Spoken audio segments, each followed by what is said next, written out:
साथियों नमस्कार। मैं doctor DC Sharma, senior endocrinologist, diabetes, thyroid एवं hormone specialist and medical director of institute of diabetes, thyroid and hormone, Srijan hospital Udaipur. आज मैं आपके सामने चर्चा करूंगा इंसुलिन इंजेक्शन लगाने और उससे जुड़ी कई प्रैक्टिकल पॉइंट्स के बारे में। तो सबसे पहले ये कि इंसुलिन इंजेक्शन लगाना आसान है, मुश्किल नहीं है। शुरुआत में आपको हर चीज़ मुश्किल लगती है, कार चलाना, साइकिल चलाना, बाइक चलाना, इवन मोबाइल फ़ोन का उपयोग करना मुश्किल लगता है, लेकिन धीरे धीरे जैसे आप इसे काम में लेने लगते हैं हर चीज़ आसान लगती है। इंसुलिन इंजेक्शन लगाना भी बहुत आसान है और आज आप खुद महसूस करेंगे कि इंसुलिन इंजेक्शन लगाना आसान है। सबसे पहले तो ये कि इंसुलिन इंजेक्शन कैसे लगाई जाती है। इंसुलिन इंजेक्शन लगाया जाता है या तो सिरिंजेस के द्वारा या फिर ये पेन्स के द्वारा। अभी क्या है इसके बारे में चर्चा करें। इंसुलिन सिरिंज जो है दो प्रकार की हमारे देश में उपलब्ध है। एक देखिए, ये 100 यूनिट सिरिंज है और ये 40 यूनिट सिरिंजेस है। यानी इसको हम 40 यूनिट के वायल के साथ काम में लेंगे। यानी जब हम इसको ऊपर तक भरेंगे, 140 यूनिट्स तक भरेंगे, तो इसके 1 मिलीलीटर में 40 यूनिट्स आएगी। जबकि इसमें इसको हम यूज़ करेंगे 100 यूनिट वायल के साथ में, और इसमें जब यहाँ तक हम दवा भरेंगे तो इसके 1 ml के अंदर 100 यूनिट्स दवा या इंसुलिन आएगा। कैसे पहचानें इसको? इनको पहचाना आसान है, पहचानना ज़रूरी है ताकि आप 100 यूनिट्स वाली सिरिंज को 100 यूनिट वायल के साथ ही काम में लें और 40 यूनिट सिरिंज को 40 यूनिट वायल के साथ काम में लें। 40 यूनिट वायल के ऊपर रेड कैप होता है और 100 यूनिट सिरिंज के ऊपर ऑरेंज कलर का कैप होता है। तो ये गलती ना करें। आप 40 यूनिट्स के साथ 40 यूनिट वाली वायल और 100 यूनिट सिरिंज के साथ 100 यूनिट वायल ही काम में लें। मैं आपको सिरिंजेस के पार्ट्स बताऊंगा। ये जो सिरिंज है,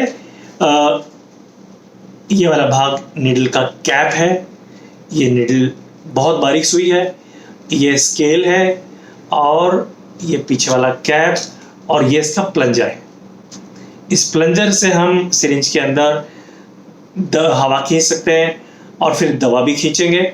इस प्लंजर की भी आप देखिए 2 रिंग्स हैं, ये लोअर रिंग और ये ब्लैक कलर की अपर रिंग।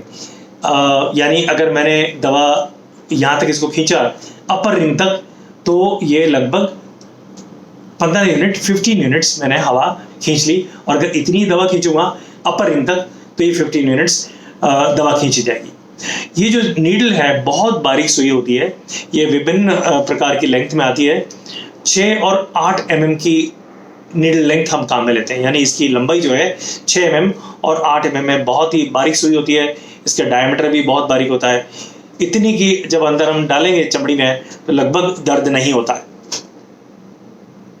ये हुई दोनों प्रकार की सिरिंजेस।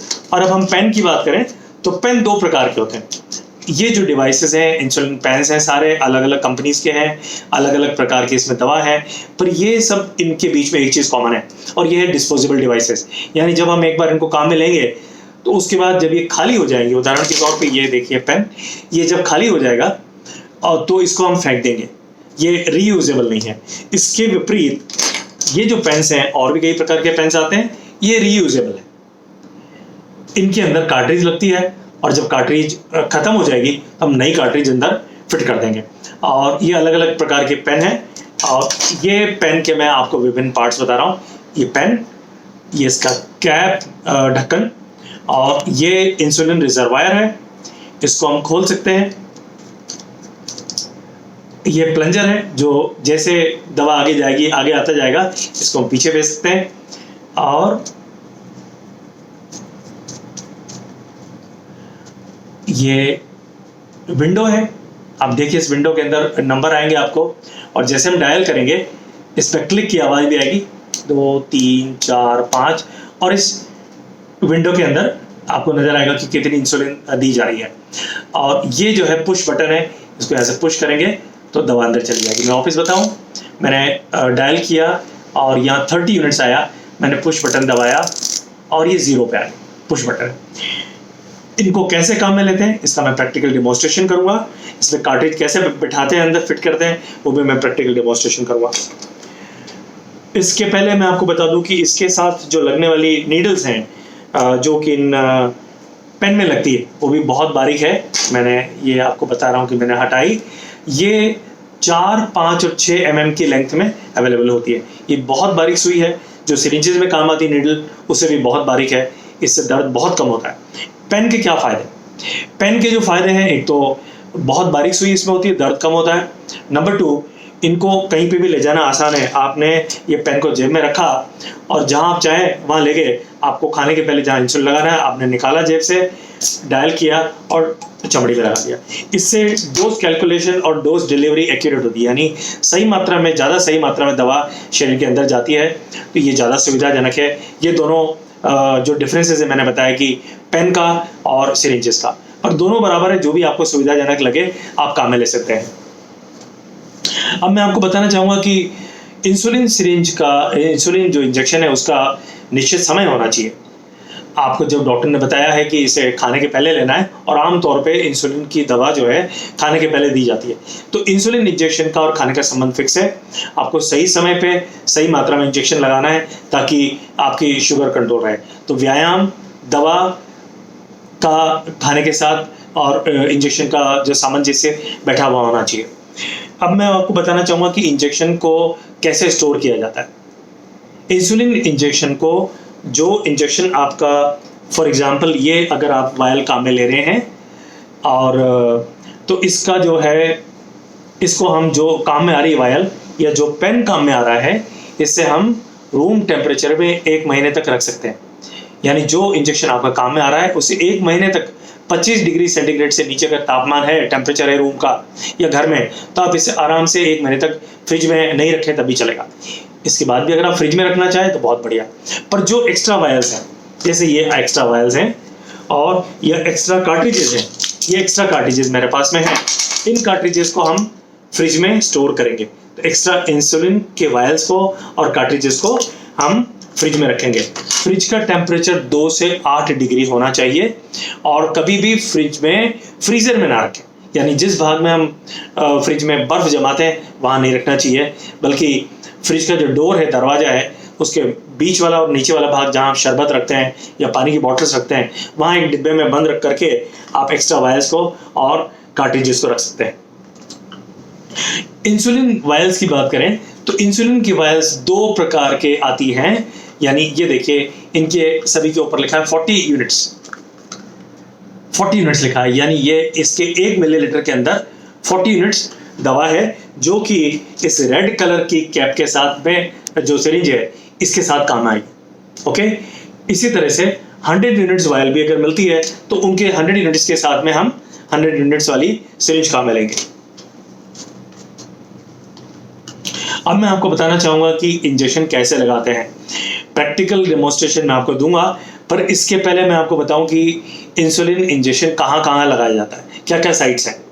इंसुलिन इंजेक्शन लगाने के शरीर में अलग अलग साइट्स हैं, और शरीर के विभिन्न भाग में अलग अलग चर्बी या फैट होती है, उसके अनुसार इंजेक्शन लगाया जाता है। उदाहरण के तौर पे पेट पे इंसुलिन इंजेक्शन लगाना सबसे आसान है। पेट पे नाभि की आसपास की 1 इंच की जगह या 2.5 उंगल जगह आप छोड़ के पूरे पेट पे आप इंजेक्शन लगा सकते हैं। इंजेक्शन को बदल बदल के लगाना चाहिए। एक ही जगह इंजेक्शन लगाने से वहाँ की जो चमड़ी है, वहाँ की स्किन है, या तो वो मोटी हो जाती है या वहाँ की चमड़ी गल जाती है, जिसे हम बोलते हैं लाइपो हाइपरट्रॉफी या लाइपो एट्रॉफी। और इसीलिए इंजेक्शन की साइट्स को चेंज करना जरूरी है। पेट की बात करें तो पेट पे, जैसे उदाहरण के तौर पे आपका ये पेट है, और पेट के हमने 4 भाग बांट लिए। ये बीच में नाभि है, और इस नाभि के बाद के बाहर आप कल्पना करिए कि 2.5 अंगुल या 1 इंच जगह छोड़ के आपने पेट के 4 भागों में आपने काल्पनिक तौर पे बांट लिया। तो ये राइट अपर क्वाड्रेंट यानी दाहिना ऊपर वाला भाग, ये दाहिना नीचे वाला भाग, ये बायां ऊपर वाला भाग और बायां नीचे वाला भाग। अब आप इंजेक्शन जब लगाएंगे तो इस क्वाड्रेंट में भी, यानी इस भाग में भी रोजाना एक जगह नहीं लगाएंगे। इंजेक्शन को जब आप अगला इंजेक्शन लगाएं तो पहले वाले इंजेक्शन और उसमें करीब 2 सेंटीमीटर का फर्क होना चाहिए दूरी में। तो आपने सुबह इंजेक्शन यहाँ लगाया, शाम को यहाँ लगा लिया, कल सुबह यहाँ लगाया, कल शाम को यहाँ लगा लिया, परसों सुबह यहाँ, परसों शाम को यहाँ, ताकि बदल बदल के आप जगह भी बदलेंगे, लेकिन एक जगह में भी आप 2 सेंटीमीटर का गैप करके इंजेक्शन लगाते रहेंगे, ताकि वहाँ चमड़ी में हाइपरट्रॉफी या एट्रोफी ना हो। 7 दिन 7 दिन 7 दिन 7 दिन, फिर हम दूसरी जगह पे आ जाएंगे। तो ये तो पेट की जगह हुई। फिर जांग पे भी इंजेक्शन लगाना बहुत आसान है। आप जांग पे देखिए, ये वाला भाग यानी थाई का सामने और बाहर वाला जो हिस्सा है, मिडिल थर्ड, जांग का जो बीच का तिहाई भाग है, सामने और बाहर की तरफ इंजेक्शन लगाना बहुत आसान है। तो 7 दिन आपने यहाँ लगाया, 7 दिन यहाँ लगाया, उसके बाद आप हाथ पे भी लगा सकते हैं। हाथ में middle third of the arm, यानी आपकी जो आर्म है, हाथ है, उसके इस तरह से इमेजिन करिए कि मिडिल थर्ड है, उसमें पीछे वाला भाग में जहाँ पे सबसे ज़्यादा चर्बी है वहाँ पे आप इंजेक्शन लगा सकते हैं। इसके बाद कुल्हे में भी आप इंजेक्शन लगा सकते हैं। इस कुल्हे के भी आप 4 भाग इमेजिन करिए। जो अपर आउटर क्वाड्रेंट है, यानी ये एक कुल्हा, ये दूसरा कुल्हा, और इस कुल्हे का जो ऊपर वाला चौथाई भाग है, वहाँ पे खुद आप इंजेक्शन लगा सकते हैं। इस तरह से आपने 7 दिन 7 दिन 7 दिन 7 दिन, फिर 7 दिन इस जांग में, 7 दिन इस जांग में, 7 दिन इस हाथ में, 7 दिन इस हाथ में, और फिर अगर आप कुल्हे पे लगाना चाहें तो आप 7 दिन इस कुल्हे में, 7 दिन इस कुल्हे में। इस तरह से जब आप वापस पेट पे इंजेक्शन लगाने आएंगे तो लगभग 1.5-2 महीने का गैप हो जाएगा, और इस तरह से वहाँ पे चमड़ी में होने वाली तकलीफें नहीं होगी। अब इसके बाद मैं आपको इंजेक्शन लगाने की प्रैक्टिकल विधि बताऊंगा, प्रैक्टिकल डेमोन्स्ट्रेशन करूंगा। सबसे पहली बात, अपना जो इंजेक्शन है जो आप लगा रहे हैं, भले वो वायल हो चाहे पेन हो, उसे आप फ्रिज से बाहर निकालें। अगर ये फ्रिज में रखा हुआ तो इसे बाहर निकालें, लगभग 20-30 मिनट तक बाहर रखें ताकि ये रूम टेम्परेचर पे आ जाए। ऐसा करना इसलिए ज़रूरी है कि रूम टेम्परेचर पे लाके जब आप इंजेक्शन लगाएंगे तो दर्द नहीं होगा। जब बहुत ठंडा इंजेक्शन लगाएंगे तो थोड़ा दर्द होने की संभावना होती है। तो सबसे पहले आपने इंजेक्शन बाहर निकाल के रख दिया। दूसरे स्टेप, साबुन से हाथ धोइए। साबुन से अच्छी तरह रगड़ के आप हाथों को धोइए ताकि इंजेक्शन लगाने की विधि के दौरान शरीर में बैक्टीरिया प्रवेश ना करें। ओके, अब मैं आपको इंजेक्शन लगाने की प्रैक्टिकल विधि बताऊंगा।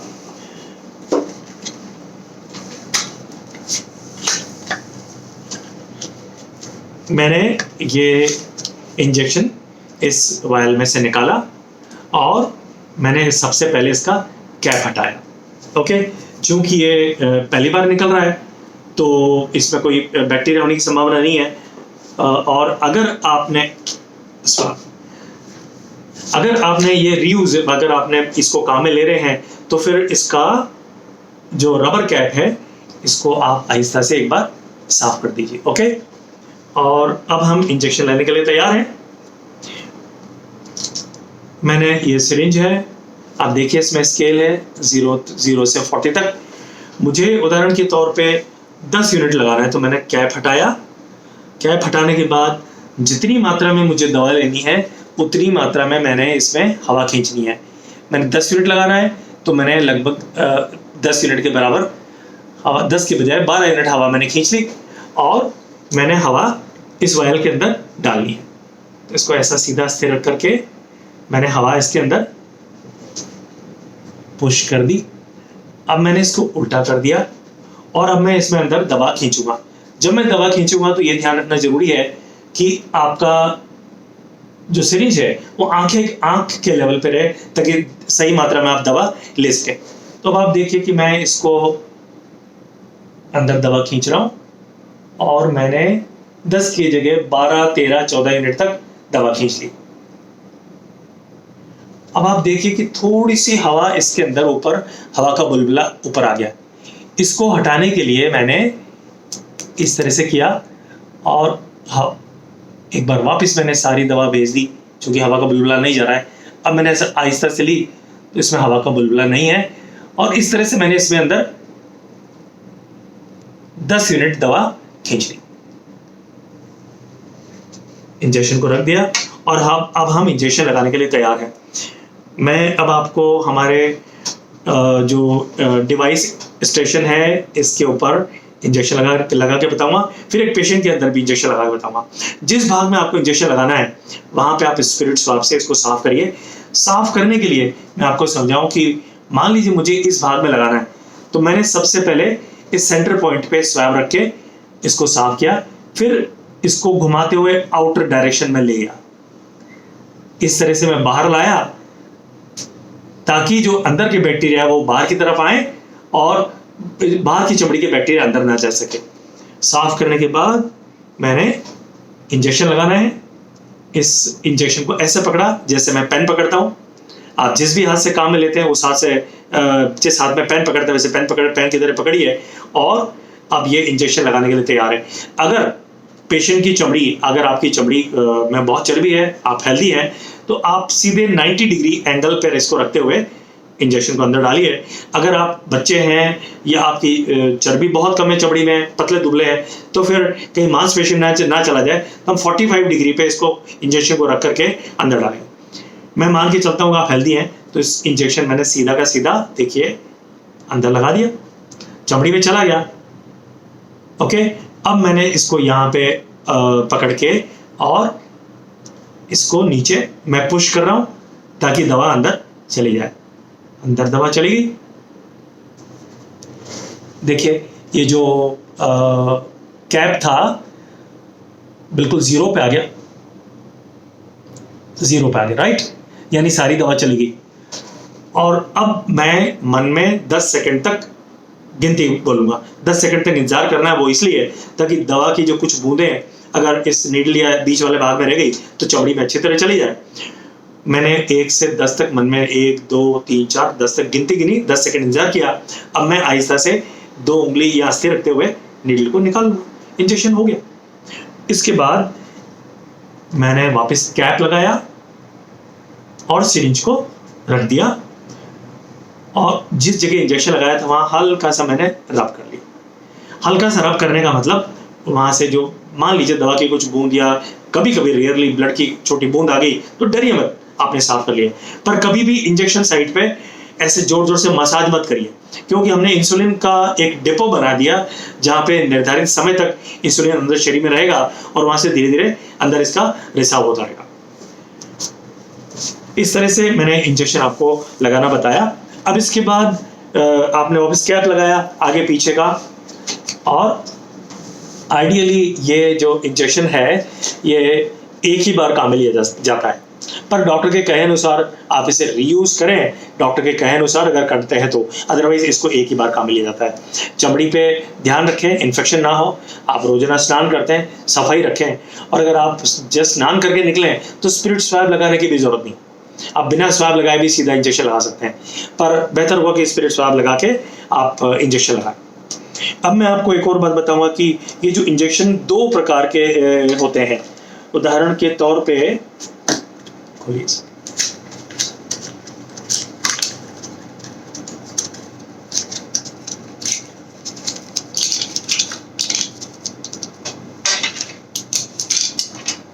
ये देखिए, ये इंजेक्शन बिल्कुल क्लियर पानी जैसा है और ये आर इंसुलिन होता है, रेगुलर इंसुलिन होता है, पर कुछ और प्रकार के भी इंसुलिन हो सकते हैं। ये बिल्कुल ट्रांसपेरेंट इंसुलिन है। इसके विपरीत ये जो दवा है ये धुंधली है, ये मिल्की है, पतले दूध या छाछ जैसा है, तो इसको लेने से पहले इसे मिक्स करना जरूरी है। और वायल में भी है इस तरह का मिक्स या धुंधला इंसुलिन मिल सकता है और पेन में भी मिल सकता है। तो अगर आप वायल काम में ले रहे हैं तो इंजेक्शन लगाने के पहले, खींचने से पहले इसे अपने हाथ में इस तरह से रोल करिए, कम से कम 10-15 बार इसे इस तरह से रोल करिए ताकि आपकी जो दवा है वो उसका एक होमोजेनियस सस्पेंशन बन जाए, वो मिक्स हो जाए। या फिर इसको हाथ में लेके 10-12 बार इस तरह से उल्टा कर दीजिए, तब भी इंजेक्शन बराबर से हो जाएगा। अगर आप पेन काम में ले रहे हैं तो ये पेन में भी ट्रांसपेरेंट है, और अगर ये धुंधला इंसुलिन है तो इसको खोलने से पहले ऐसे करिए या 8-10 बार इसको ऐसे कर दीजिए ताकि आपकी दवा बराबर से मिक्स हो जाएगी और अब आप इंजेक्शन लगाने के लिए तैयार हैं। तो दोस्तों, मैंने बताया कि इंजेक्शन कहाँ लगाना, कैसे लगाना, और एक बार मैं पुनः आपको एक प्रैक्टिकल डेमोन्स्ट्रेशन करके बताऊं। जैसे हम पेट पे इंजेक्शन लगाना देखेंगे, आइए पास में ऊपर करिए। पेट पे जैसे मैंने बताया, नाभि के 2 उंगल या 2.5 उंगल को छोड़ के, यानी 1 इंच की जगह छोड़ के आप 7 दिन इंजेक्शन लगाएं। मैं इसलिए बता रहा हूं ताकि आपका डर खत्म हो जाए। मैंने इसके अंदर जैसे पहले बताया 10 यूनिट भर रखी है और मैंने स्पिरिट स्वैब से इसको साफ करना है। इस तरह से मैं रोटेशन करते हुए बाहर लाया और इंजेक्शन लगाने के लिए मैं तैयार हूं। मैंने इंजेक्शन भर रखा है, चूंकि यहाँ काफ़ी चर्बी है तो मैंने सीधा पकड़ के 90 डिग्री पे इंजेक्शन अंदर डाल दिया। इंजेक्शन मैंने पुश कर दिया, अंदर चला गया, और अब मैं 10 तक मन में गिनती बोल रहा हूँ। 10 सेकंड तक मैंने इंतजार किया, 1 2 3 10 तक, और उसके बाद आहिस्ता से चमड़ी को स्थिर रखते हुए मैंने इंजेक्शन बाहर निकाल लिया और इंजेक्शन साइड पे मैंने हल्का सा रब कर दिया। इसको, इसमें जितनी दवा है, थैंक यू, इसको मैंने वापस क्लीन कर दिया और इसका कैप लगा करके, ओके। अब मैं आपको पेन से इंजेक्शन लगाना बताऊंगा। सबसे पहले तो ये जो मैंने पेन लिया है, इस पेन के क्या क्या पार्ट्स हैं, इसका जैसे मैंने बताया कैप है, ये इसका इंसुलिन रिजर्वायर है, ये इसका प्लंजर होता है, इसमें से निकलेगा,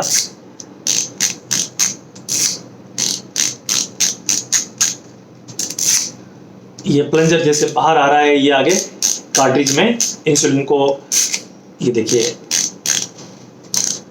ये प्लंजर आ गया। अगर आपका रिफिल वापस नहीं आप इसमें फिट कर रहे हैं तो इस प्लंजर को पीछे आहिस्ता से ऐसे दबा करके अंदर चला जाएगा। ओके, अब मैंने नया कार्ट्रिज इसके अंदर यूज़ करनी है, तो ये नई कार्ट्रिज मैं यूज़ कर रहा हूँ। जब भी आप नई कार्ट्रिज यूज़ करते हैं या नई वायल यूज़ करते हैं तो 2-3 चीज़ें देखना ज़रूरी है। सबसे पहले देखिए कि जो दवा आप जो इंसुलिन काम में लेने जा रहे हैं क्या वही इंसुलिन है, गलती से केमिस्ट ने या कहीं और गलती से कहीं दूसरी दवा तो नहीं मिल गई। तो आपने देखा कि मुझे ये इंजेक्शन लगाना है, मैंने इसका नाम पढ़ लिया 40 यूनिट्स XYZ इंसुलिन, और नई कार्ट्रिज यूज़ करने से पहले देखिए कि इसकी एक्सपायरी डेट क्या है। एक्सपायरी डेट अगर नहीं निकली, पार नहीं हुई, तो आप इसे अवश्य यूज़ करें जब आप पहली बार इसे खोल रहे हैं। इसके अलावा जो भी इंसुलिन आप काम में ले रहे हैं उसको वायल हो चाहे कार्ट्रिज हो, ध्यान से देखिए। अगर ये ट्रांसपेरेंट है, बिल्कुल ट्रांसपेरेंट है, ये धुंधली है तो या मिल्की है तो देखिए कि ये इसके अंदर कोई दाने नज़र तो नहीं आ रहे हैं, कोई और पार्टिकल्स तो नज़र नहीं आ रहे हैं। एक बार इस कार्ट्रिज को भी देख लीजिए। मैं पूरी तरह से संतुष्ट हो गया। उसके बाद मैंने इस कार्ट्रिज को खोला। कार्ट्रिज को खोलने के बाद मैंने इसको, कार्ट्रिज होल्डर बोलते हैं इसको, या रिजर्वायर, इसके अंदर ऐसे डाल दिया। इसका जो रबर कैप है वो नीचे की तरफ। अब मैं इसको, मैंने प्लंजर को पीछे पुश कर दिया। अब मैं इसको इस तरह से सिंपल घुमाते हुए, हर पेन का अलग अलग तरीका होता है, पर इसको घुमाते हुए मैंने आहिस्ता से फिट कर दिया। अब मुझे आगे नीडल इसमें फिट करनी है, तो मैंने नीडल का ये कवर हटाया और नीडल के 2 कवर्स होते हैं, आउटर कवर, इसको पकड़ते हुए ताकि हमारा नीडल खराब ना हो, मैंने आहिस्ता से नीडल कवर इसके ऊपर फिट कर दिया। ओके, अगर मुझे इंजेक्शन लगाना है तो मैंने आउटर नीडल कवर हटाया और अब मेरा इंजेक्शन लगने के लिए तैयार है। जब पहली बार हम इंजेक्शन लगा रहे हैं तो इंसुलिन इंजेक्शन को, इस पेन को प्राइम करना जरूरी है। प्राइम करने का मतलब इस जंक्शन में, इस जॉइंट में अगर कुछ 2-3 मिनट हवा है तो वो बाहर निकल जाए, तो जो आप डायल करेंगे वो डायल डोज आपके शरीर में जाए। तो ये जो विंडो है, डायलिंग विंडो है, और ये पुश बटन है, और इसके बीच में एक बटन है जिससे आप इसको घुमा सकते हैं। तो मैंने इसका कवर हटा दिया, एक आहिस्ता से रख दिया, और मैंने इसमें डायल करना शुरू किया। शुरुआत में चूंकि मैं पहली बार नई कार्ट्रिज लगा रहा हूँ तो मुझे पता है 4-5 यूनिट हवा इसमें होगी। मैंने 3-4-5 यूनिट तक डायल करके और इसको पुश किया, पुश बटन से आप, और ये देखा कि 1-2 बूंद इसमें आती है नहीं आती। तो जब तक 1-2 बूंद नहीं आएगी, मैं 3-4 यूनिट ये बूंद आ गई इसमें, आप देख सकते हैं इसके अंदर दवा की बूंद है। अब मेरा इंजेक्शन तैयार है। अब अगर मुझे 10 यूनिट लगाना है उदाहरण के तौर पे, तो मैं इसमें 10 यूनिट डायल करता रहूँ। आप देखिए इस विंडो में, और अगर आपका विजन कमज़ोर है, आपको नज़र पूरा नहीं आता है, तो ये जो इसमें क्लिक की आवाज़ आएगी ये भी आपको मदद करेगी। 1 2 3 4 5 6 7 8 9 10 अलग अलग पेन की अलग अलग कैपेसिटी होती है, पर आमतौर पर इसमें 100 यूनिट, 80 से 100 यूनिट, इससे भी ज़्यादा इंसुलिन एक बार में आप लगा सकते हैं।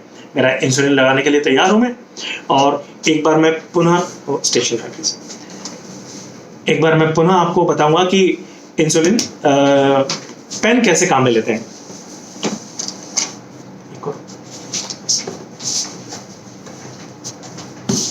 ओके, अब मैं पेन आपको उपयोग में लेना बताऊंगा।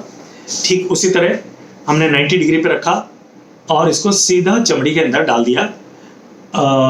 अंदर मैंने उसके पहले क्लीन किया, जैसे पहले बताया आपको, चूंकि डेमो दे रहा हूं मैंने क्लीन करके इस जगह को और अंदर डाला। उसके बाद ऐसे पुश किया। तो पेन को आप ऐसे ही पकड़िए। अंदर डालने के लिए भी आप ऐसे इस तरह से पेन को पकड़ सकते हैं। आपका अंगूठा पुश बटन के यहाँ रहेगा और आपको पेन को इस तरह से पकड़ना है।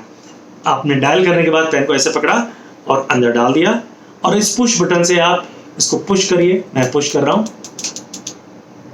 जब तक ये 0 पे नहीं आ जाए। ये जरूरी है, ये सुनिश्चित करना जरूरी है कि दवा आपके अंदर चलेगी। कैसे मालूम चलेगा? आपको यहाँ 0 पे नजर आ गया, डायल होते हुए आपको आवाज भी आएगी, प्लस ये डायल विंडो में 0 पे आ गया, इसका मतलब दवा अंदर चलेगी। कई बार ऐसा होता है आप समझ नहीं पाते और आपने अंदर डाल करके निकाल लिया, या कई बार अगर नीडल आपकी ब्लॉक हो गई है तो ये आगे पुश नहीं होगा। अगर पुश होके 0 पे आ गया, इसका मतलब ये सुनिश्चित हो गया कि आपकी दवा अंदर चलेगी। मैंने इसको 10 सेकंड तक रखा और इसको निकाल लिया। ओके, इसके बाद मुझे मैंने इसको कैप को वापस रिप्लेस कर दिया, कैप लगा दिया और ये आउटर कैप भी लगा दिया। इसके बाद ये जरूरी है कि आप हर बार इंजेक्शन लगाने के बाद इस पेन में से नीडल निकाल लें। आपने नीडल निकाल ली। आइडियली ये नीडल एक बार के इंजेक्शन के उपयोग में लेने ही में काम आती है। डॉक्टर से पूछ सकते हैं कि कुछ विशेष परिस्थिति में आप इसको दोबारा भी काम में ले सकते हैं। और मैंने इसका कैप वापस लगा दिया। अब मैं इसे वापस फ्रिज में रखूंगा। तो फ्रिज में रखने से पहले हर बार, अगर आप फ्रिज में नहीं भी रखते हैं तब भी काम में लेने के बाद आप इसको नीडल को हटा लीजिए और कैप लगा लीजिए। उसके बाद अगले बार के लिए वापस जब यूज़ करेंगे तो वापस नीडल फिट करके और आप काम में ले सकते हैं। तो इस तरह से मैंने बताया कि पेन कैसे काम में लेते हैं, कैसे इसको तैयार करना है। मैं सोचता हूँ दोस्तों कि ये कुछ प्रैक्टिकल बातें मैंने बताई है जो आपको बहुत मदद करेगी। इंसुलिन लेना बहुत आसान है। आज इस डेमो को देखने के बाद आपको बहुत कॉन्फिडेंस आएगा और आप आसानी से, चाहे वायल काम में लें चाहे नीडल और सिरिंज काम में लें, आप बहुत आसानी से काम में ले सकते हैं। कुछ और भी अगर आपके प्रैक्टिकल पॉइंट्स होते हैं तो आप मुझे फ़ोन करके पूछ सकते हैं। मैंने इंसुलिन इंजेक्शन के विभिन्न पहलुओं के बारे में कि किन्हें इंजेक्शन की ज़रूरत पड़ती है, बड़ों में, बच्चों में, ऑपरेशन के दौरान, प्रेगनेंसी में, ये कई तरह की बातें जो है विस्तार से दूसरे वीडियो में बताई हुई है। आप मेरे YouTube चैनल पे जाइए, YouTube में doctor DC Sharma Udaipur diabetes type करेंगे तो आपको मेरा चैनल आ जाएगा, नज़र आ जाएगा। उसमें विस्तार से कई प्रकार के वीडियो हैं जो आपको डायबिटीज़ के विभिन्न पहलुओं को समझने में और इलाज करने में मदद करेंगे। इसके अलावा हमारी वेबसाइट है www.drdcsharma.com। वहाँ पे जाके भी आप सारे वीडियो देख सकते हैं। तो आप इस YouTube चैनल को लाइक करें, सब्सक्राइब करें और शेयर करें। धन्यवाद। आगे हम डायबिटीज़ के विभिन्न पहलुओं के बारे में चर्चा करते रहेंगे। हमारी वेबसाइट और YouTube पे न सिर्फ डायबिटीज़ बल्कि थायराइड, हार्मोन्स, सेक्स हार्मोन्स, कई तरह की हार्मोन्स की विभिन्न बीमारियों के बारे में जानकारी मिलेगी। Thank you.